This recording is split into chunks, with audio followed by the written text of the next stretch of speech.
Brasil me ensinou a ter muita desconfiança com termos genéricos em algumas coisas. No livro amarelo, a parte que eu falei, pô, gosto de uma parte do texto, mas por que essa frase aqui em específica está tão aberta? É a do Código de Imprensa, que se garante lá que vai defender a liberdade de expressão, vai defender a liberdade de imprensa, critica os oligopólios de dinheiro com os grupos de mídia, as grandes concentrações de recursos, fala também da subrepresentação de viés político dos jornalistas, mas você fala a criação de um código unificado de imprensa visando disciplinar o setor. E essa frase, ela vem ali junto tanto o desequilíbrio, quanto também o viés político do jornalista. Por que essa escolha de usar um verbo aberto para falar de disciplinar imprensa numa regulação? Por que a gente já não botou lá esse negócio como pretende fazer e tal? Qual é a sua ideia exatamente com isso? Porque a gente foi impreciso ali mesmo. Eu acho que não foi o melhor texto.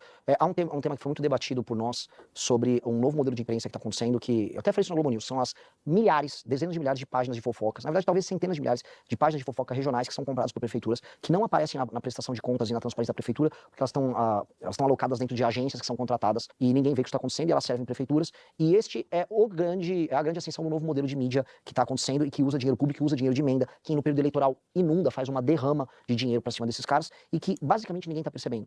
E isso foi uma resposta que nós estávamos dando a esse modelo de mídia para um momento novo em que a imprensa estava defendendo uma regulamentação de redes sociais draconiana. E eu acho que, para a existência da boa imprensa, esse tipo de prática, que é uma prática hoje que é base do funcionamento do Centrão, tem que ser discutida. Assim como o oligopólio de mídia por parte de políticos que são donos de grupos de emissoras nos interiores do Brasil.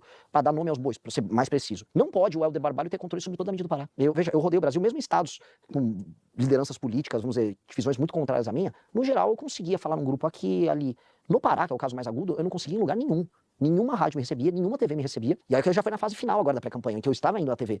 E aí quando eu fui no SBT, foi eu citar o Barbalho, a entrevista, pois é, muito obrigado, vamos pro... Todo mundo sabe que acontece isso. Todo mundo sabe que isso é um problema. Eu acho que mantém totalmente a liberdade de imprensa. Será que interessa pra gente, a indústria da compra de páginas de fofoca para determinar eleições nos municípios sem nenhuma transparência? E dois, políticos donos de grupos de comunicação nos seus estados. Eu acho que a gente tem que ter, no mínimo, essa discussão. Se a Globo é gigantesca, deixa a Globo ser gigante. Aí a competição, a Brasil Paralelo é um grupo que entrou para competir, que todos possam competir entre si.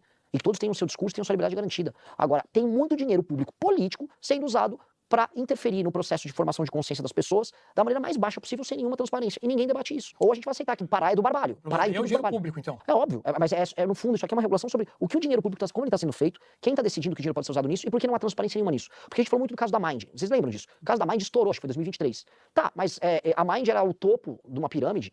Se eu for para uma cidade no interior do Maranhão, existem 10, 15 páginas de fofoca ligadas à situação, oposição, todas recebendo dinheiro público. Alguém sabe disso? Alguém sabe como chega o dinheiro lá? Alguém sabe se houve uma contratação, se houve uma licitação? Não, é uma agência de propaganda ou literalmente um gabinete que pega uma grana e vai dando... É correto isso? A gente está aceitando? É normal isso? São os maiores difusores de notícia falsa, de destruição de reputação, instrumentos de campanha.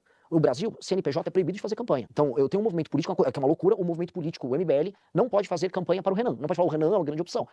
Eu sou multado e o MBL é multado. Dito isso, uma página de fofoca que às vezes tem um CNPJ, tá claramente fazendo campanha para alguém, com dinheiro público ainda, e ninguém tá olhando para isso. Então hoje eu tenho... Mas o texto é ruim, o texto tá impreciso. Mas vê se eu tô certo se eu falar isso. O candidato Renan Santos se compromete que o código de imprensa é para regular a distribuição de dinheiro público para grupos que fazem política disfarçada enquanto imprensa, exatamente. Mas não intervém em editorial de dinheiro independente. Nunca foi nosso histórico. Porque o nosso histórico, a primeira ação política do MBL, foi a primeira manifestação nossa, 1º de novembro de 2014, foi por conta de um ataque que a Veja sofreu ali durante a eleição da Dilma. A Veja, a turma do PCdoB, da UNE, destruíram a fachada da Editora Abril, falando que eles eram fascistas, que estavam interferindo nas eleições. Aquilo aconteceu ali, foi a primeira manifestação que a gente convocou, que inclusive deu origem depois às outras que deram origem às do impeachment. A gente sempre foi muito duro contra isso. Até porque essa regulação malandra da mídia é uma pauta clássica do PT. Agora, nitidamente, tá tendo uma concentração de grana, e eu tô falando sempre, eu tô falando muito de pequenos municípios. Isso tá interferindo na política local de uma maneira que as pessoas sequer imaginam. As políticas hoje nos municípios de menos de 50 mil habitantes são determinadas por compra de voto e essas páginas e perfis de Instagram administrados por gente que recebe dinheiro público. É uma ditadura da opinião que tá acontecendo. A gente achava que as redes sociais iam libertar, e em muitos lugares elas estão oprimindo e comprimindo a cabeça das pessoas. Eu espero que você entenda o conflito de interesse de insistir tanto nisso, mas acho que você conhece a história recente do Brasil para saber esse porquê dessa tônica de preocupação com liberdade de expressão, né? Eu vi a entrevista que você fez no G4 e você responde dessa página de fofoca lá, você fala isso, mas aí o jornalista fala, tá, mas isso aí, se for para um caminho de censura e ditadura, e eu vi você responder para ele, não, você não precisa se preocupar, você é um jornalista sério. Foi na Globo News. Foi na Globo News? Foi pra Natuza. Não, isso foi com a Natuza.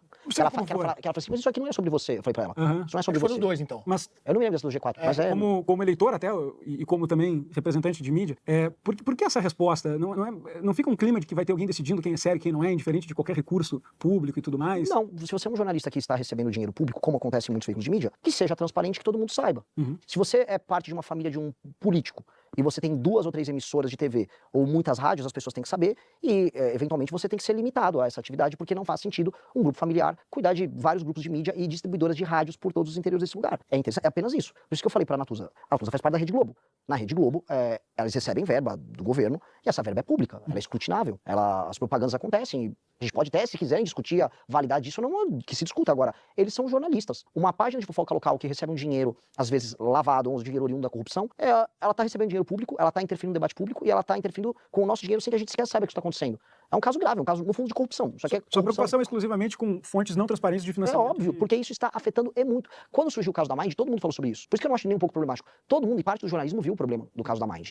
Agora, ninguém sabia que o caso da Mind era só o topo de uma pirâmide muito maior, mas muito colossal. Uma coisa é, sei lá, o Felipe Neto. Outra coisa é o Zezinho, de um município que tem 10 mil seguidores numa página, numa cidade que tem 50 mil habitantes. E ele consegue determinar, através das fofocas que ele divulga sobre a política, a reputação da classe política de acordo com quem está pagando ele.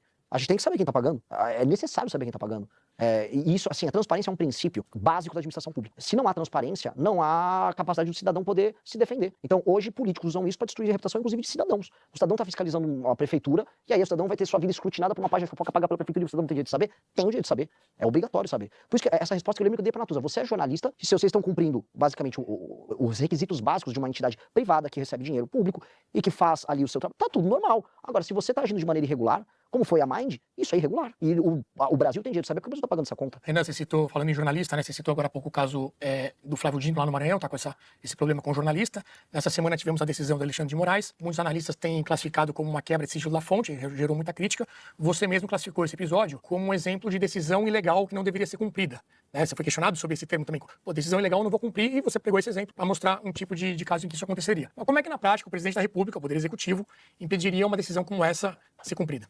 No caso, não é o presidente da República. Ali eu estou dando um exemplo de quando um poder, ele descumpre não apenas um preceito constitucional, mas uma cláusula pétrea. É uma cláusula pétrea. E tem muita coisa que é cláusula pétrea, como, por exemplo, vamos falar aqui, a pena de morte. Então, vamos supor que o Alexandre de Moraes descumprisse outra cláusula de pétrea. Ele instituísse pena de morte contra adversários políticos. Aí uma polícia teria que cumprir essa pena de morte, um agente da Polícia Federal teria que cumprir, porque no rol de dispositivos que estão ali na cláusula pétrea, estão esses dois. Ele já descumpriu um, que é o sigilo de fonte, que é premissa para a existência do jornalismo. Nós estamos falando de um problema que está cruzando muitas linhas. Lógico que quando eu dei o exemplo, é que o que foi colocado, isso foi uma discussão da Globo News. Então, eu vi aqui no chat, estão falando, não, você falou ali pro cara do antagonista. Pode ser que eu tenha dito na do Thales, do antagonista, eu me lembro do papo com a Natuza. Mas nesse aqui, foi uma discussão, assim, com a Natuza, diretamente com a Sadi, sobre uma declaração minha pro Pimentel no podcast, em que eu estava falando um caso prático. Estou no meio de uma operação policial numa favela. Forças de segurança estão subindo uma favela. Aí, de repente, vem uma DPF lá, a rede de sustentabilidade entra no STF pedindo para brecar aquilo, e aí vem uma canetada monocrática. Você está colocando em risco a vida dos policiais, das pessoas que delataram. Você está botando tudo aquilo em risco. Eu não vou cumprir essa decisão porque ela é ilegal. Se eu cumprir todo o rito que é previsto na Constituição para aquilo, é de uma insegurança jurídica atroz, uma decisão monocrática num tema muito sensível, ser cumprida imediatamente. E não é o presidente que determina isso. Desculpa, é a AGU. O presidente chega para a AGU. Só que é legal? Não, não é legal. Ah, não é legal? Então pera, eu vou discutir. Agora, se o cumprimento dessa ordem legal gerar um dano social enorme, é de responsabilidade do presidente agir. É uma questão de responsabilidade. E outra coisa, logicamente, se não vê uma decisão monocrática determinando que, sei lá, a alocação de uma tribo indígena estava no ponto A, ponto B, lógico que você não vai ficar entrando, né, não é um descumpridor de pequenas causas, né? Mas estou falando de grandes temas nacionais e diante de grandes ilegalidades, você vai ter que estabelecer um freio, como em outros casos foram estabelecidos. Eu citei uma vez que o senhor Renan Calheiros, ele não aceitou uma interferência no poder dele, e olha que é o Renan Calheiros, que foi um pedido de afastamento vindo do Marco Aurélio, porque ele era presidente de um determinado poder, e falou, não, aqui não. E não aceitou aquela decisão monocrática, e a decisão foi posteriormente revista pelos pares lá no STF. Ou seja, no fim do dia, já aconteceu casos assim. É uma discussão clara que o próprio STF já tem um julgado sobre isso, e o julgado se diz, decisão legal não se cumpre. Isso é um julgado do STF. Então, se o STF já disse isso, é básico. Porque, veja, nós não vivemos um regime normal. Eu já citei que a base da democracia brasileira é a compra de voto, e o topo dela é uma crise institucional entre os poderes. Então, falar que a gente está num regime de normalidade em que um está passando sobre o prerrogativo do outro é ilusão. Um presidente da República vai ter que ter a responsabilidade da maneira mais pacífica. Eu tentei de tudo. Apaguei e-mails. Possível recolocar todo mundo na sua caixinha. E vai ter que acontecer isso, senão a gente vai ficar vivendo num regime que é anormal. Você tem criticado várias decisões do Moraes, inclusive no caso do Mastro também você foi bem crítico, falou inclusive que deveria sofrer impeachment, deveria até ser preso, teve uma declaração sua nesse sentido. Então tem vários momentos em que você tem sido crítico ao Moraes, agora é mais uma situação com essa decisão. Mas no passado também você teve situações em que você elogiou ou até apoiou decisões também muito criticadas do ministro Moraes. Você não acha que esse histórico também ajudou, esse endosso em algum momento ajudou a gente chegar nessa situação hoje que você está descrevendo e criticando tanto? Não, porque não fui eu que entreguei para o STF esses superpoderes, não fui eu que enfraqueci o combate à corrupção, nem fiz as nomeações que foram feitas tanto ao STF quanto à PGR à época. Não fui eu que estabeleci, vamos dizer, uma parceria tácita com o STF para salvar todo mundo que estava envolvido no escândalo Lava Jato. Não fui eu que também que agi como presidente da República, agiu à época o Bolsonaro no período da pandemia, gerando insegurança jurídica e insegurança social geral com governadores, prefeitos e outros demais poderes. E criou no STF essa entidade, que aí sim a imprensa endossou pra caramba, que se tornou um superpoder. Eu não dei esses poderes. Eu era um cidadão, membro de um movimento, que vi uma briga de poderes, como muitos viram, em que havia um projeto autoritário de ambas as partes, e cada um com seus instrumentos à disposição, tentando tolher a liberdade e acumular poder para si. Eu vi manifestações do Bolsonaro em que, dia 7 de setembro de 2021, em que o tema era eu autorizo e que minha caneta vai ter poder. A caneta dele vai ter poder para quê? Por que o filho dele com caminhoneiros estava um dia antes lá na frente do STF fazendo quebra-quebra? O Eduardo estava. Por que a turma dos caminhoneiros nesse mesmo dia estava num acampamento lá em Brasília dizendo que, conseguimos, não sei se foi uma GLO, uma Estado de Defesa, não sei, alguma medida constitucional, tem um vídeo, um meme lá, um senhor bigodudo. Por que as pessoas achavam isso? Obviamente porque havia um projeto de conflito do Bolsonaro com os demais poderes que pressupunha uma concentração de poder nele. Depois veio toda aquela discussão sobre golpe, não golpe, 8 de janeiro, etc. O ponto é, havia 2 projetos autoritários ali. E se o Roberto Jefferson, que uma vez eu cito lá, tem um meme que claramente é irônico, é o escrevendo Alexandre de Coraçãozinho, e eu tô falando de uma prisão do Roberto Jefferson, que é um sujeito que estava completamente lunático. Lunático. Essa prisão foi antes daquela questão toda. Não foi da Granada, foi uma de 2021. Que também era um cara, eu não lembro o tema, mas era alguma das declarações malucas do senhor Roberto Jefferson. Depois ele foi preso novamente e mereceu ser preso também, porque o Roberto Jefferson é um cara que era um presidente corrupto de partido que resolve virar um doidinho de rede social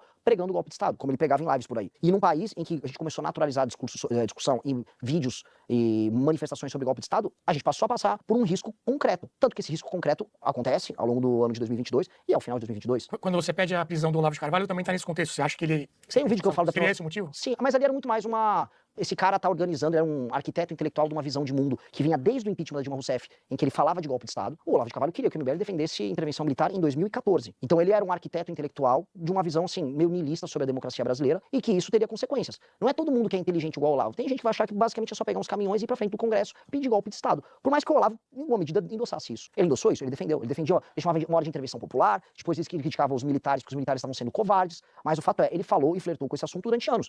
Ele atacou, a gente até se dava bem, ou mais ou menos bem com o Olavo, lá da virada de 14 para 15. Quando a gente fala, não vamos defender a intervenção militar, e quando na segunda manifestação nós entramos com um pedido liminar na justiça para impedir esses movimentos que defendiam golpe de Estado em 2015 para participar das nossas manifestações, aí ele pira, começa a xingar. Aí o xingamento assim, é gay, é isso, é aquilo, é ladrão, o PSDB te comprou, e os xingamentos são bem pesados. Ele ficou trabalhando como arquiteto de uma visão, de uma perspectiva, que teve filhos e que acabou quase se concretizando no Brasil. Porque assim, eu acho, e esse é o problema, eu acho que a gente viveu um risco de ruptura institucional muito grande. E agora, a gente está vivendo a outra consequência disso. Porque o contragolpe do sistema, que a gente pode chamar, tá aí no poder, tá aí no poder. E essa concentração, infelizmente, não foi gerada por nós. Porque quando desculpa, é que assim, é bem importante vocês entenderem sobre isso. Quando começa o governo Bolsonaro, quem tava de joelhos era o STF. Imaginar na virada de 18 para 19 que o STF ia ter aqueles superpoderes, não era o caso. A Lava Jato estava chegando nos ministros do STF. Inclusive, o que acontece com a Cruzoé no começo de 2019, que já é a primeira ação pesada do STF contra alguém, que é a origem ali do inquérito do Alexandre de Moraes, aquilo se dá num contexto assim, puta, vamos tentar fazer alguma coisa. Era uma primeira tentativa de respiro. Só que eles só conseguiram respirar com as nomeações que houveram ao STF, com o PGR, com a negação da Operação Lava Toga, com o fim da pressão que havia sobre a Suprema Corte, que estava sendo, na cabeça das pessoas, não vista como autoritária, até 19, ela era vista como corrupta, como endossante de um sistema corrupto. Porque o grande tema nacional naquela época era Lava Jato. Lava Jato, prisão do Lula, corrupção generalizada. E aquilo se deu. Então o contexto era aquele. A transformação deles em outra coisa se deu na fraqueza do governo do Bolsonaro. Só para fechar esse arco, então, você acha que aquelas declarações, aqueles apoios, citamos aqui o... Não, aquilo era uma ironia. Era uma ironia de um tweet. Tá, mas você falou que ele deveria ser preso agora. O Roberto Jefferson? Com certeza. Naquela primeira situação. Em todas as situações. O Roberto Jefferson estava cometendo crime, sempre. Na verdade, ele já foi preso antes, por ser corrupto. Citou o Olavo, né, citou também o Eduardo, o Carluxo, enfim, falou que era, tomara que seja a primeira de muitas. Teve a causa do Felipe Martins também, que você... Sim, o Felipe Martins, eu quero citar esse cara aqui, porque tem gente que... Só fechando, então, você acha que todas essas foram justificadas e que isso não ajudou a gente chegar nesse ponto? Não na forma. Agora, no cometimento de crime, sim. Eu fui vítima da perseguição do Felipe G. Martins. Minha família foi. Dele e dessa turma. E eu e o Movimento Brasileiro ficamos sozinhos na direita vendo essa perseguição. Onde tá todo mundo virou moda, não, sou perseguido político. Houve uma operação política contra nós, que foi comemorada pela direita, comemorada pelo Olavo de Carvalho. Aquele vídeo que eu falo da prisão, tem que prender o Olavo, um ano antes estava o Olavo comemorando com a turma deles a possibilidade da gente ser preso. Torcendo, Felipe G. Martins comemorando. Alan dos Santos abrindo live de manhã sabendo já de uma busca e apreensão. Carla Zambelli, um dia antes avisando que ia ter busca e apreensão. A peça que justifica uma busca e apreensão no nosso escritório e que redundou em vazar todos os dados da minha família, dados sigilosos da minha família, da minha irmã, que não tem nada a ver com isso. A peça foi baseada numa thread feita por um perfil falso chamado Let's Dex, que era incensado pela turma do Felipe G. Martins. E todas as pessoas comemoraram. O promotor depois, até saiu um documentário acho que foi na Globo, naquele canal, Globoplay, sobre isso. Mostraram uns tweets, o promotor e a esposa do promotor, bolsonaristas, assim, muito... Ou seja, houve uma operação política que foi feita contra a gente, pesada, que fez pescaria probatória, que nos expôs, e quem imaginava que com a pescaria probatória ia pegar coisas contra a gente, prendeu 2 pessoas que não tinham nada a ver com nada, destruiu a vida deles, fez outras pessoas que não tinham nada a ver com a FIP, que é uma das instituições mais sérias de pesquisa econômica no Brasil, foi arrolada, tiveram que se explicar perante a justiça por nada, simplesmente por uma questão meramente persecutória. Eram pessoas altamente autoritárias que sim destruíram aquele governo do Bolsonaro. E se eu pegar o caso do Felipe G. Martins, participou das maiores loucuras no final do governo Bolsonaro. E agora quer fingir que é um mártir. Não foi mártir. Se esse cara tivesse poder, eu estaria hoje preso. Ou outras coisas. E outras pessoas estariam presas. Então é uma questão de responsabilidade falar sobre isso. Aquelas pessoas eram altamente autoritárias, aquelas pessoas perseguiram e tentaram destruir a vida de um monte de gente. Vamos falar de bastidor. A gente sabe qual é o ódio do Alexandre de Moraes dessa turma? O Alexandre de Moraes é igual de briga. Acompanhei na faculdade, brigava por qualquer coisa. Perfis dessa turma, daquela turma do Vaporwave, vocês vão lembrar, 2019. Perfis foram até filha dele falar as maiores atrocidades.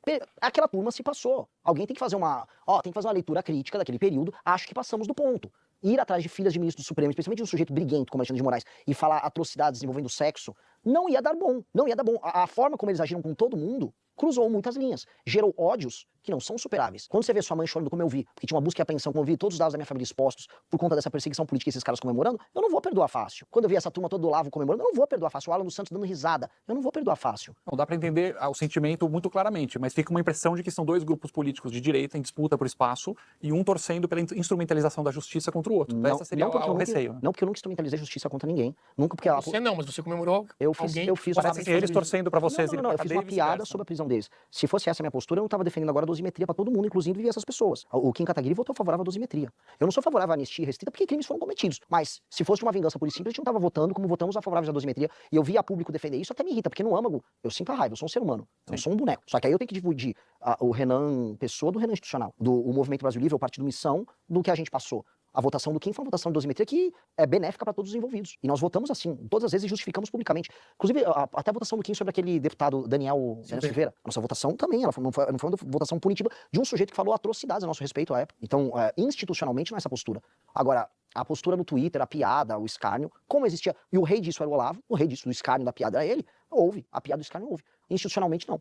Acho que essa separação é importante. Eu queria agradecer a tua presença aqui. Estamos chegando aqui ao final do nosso tempo. A gente sempre deixa aí um minutinho de considerações finais para o candidato. Primeiro, agradecer demais vocês. Olha, junto com a Globo News, aí foi a entrevista mais legal, pega polêmica, altamente qualificada, vocês estão de parabéns. Segundo que eu deixo pro recado que tem muita gente que me acompanha, que está assistindo aqui, mas também tem um público da Brasil Paralelo junto. O recado que eu deixo para todos é o seguinte: houve um momento que toda a direita caminhou junto. Toda a direita, ali a câmera, né? E nesse momento a gente venceu várias vezes. A gente teve impeachment da Dilma, Lula foi preso, Operação Lava Jato prendeu praticamente todas as lideranças. Houve, entretanto, uma grande ilusão que foi o Bolsonaro. Foi uma ilusão que nos dividiu, nos separou e nos fez perder. Desde que o Bolsonaro entrou no poder em 2019, o que a gente chama de direita ou antipetismo só perde. Houve outro momento que a liderança era compartilhada e a gente tinha muitas iniciativas acontecendo ao mesmo tempo. Se a gente sair dessa sombra maldita do bolsonarismo, todos venceremos e as nossas ideias podem até divergir. A Brasil Paralelo tem uma perspectiva, o MBL tem outra, o ranking dos políticos, mas todos nós, em grande medida, somos pessoas bem intencionadas. A gente não pode colocar uma quadrilha liderando a gente simplesmente porque essa quadrilha é popular. Então, libertem-se desse jugo, libertem-se todos dessa corrente e que a gente construa uma direita inteligente, vencedora, como todos que estão aqui presentes que me entrevistaram sabem fazer. É esse meu recado. E se vocês gostaram dessa provocação, me conheçam um pouquinho. Meu nome é Renan e eu sou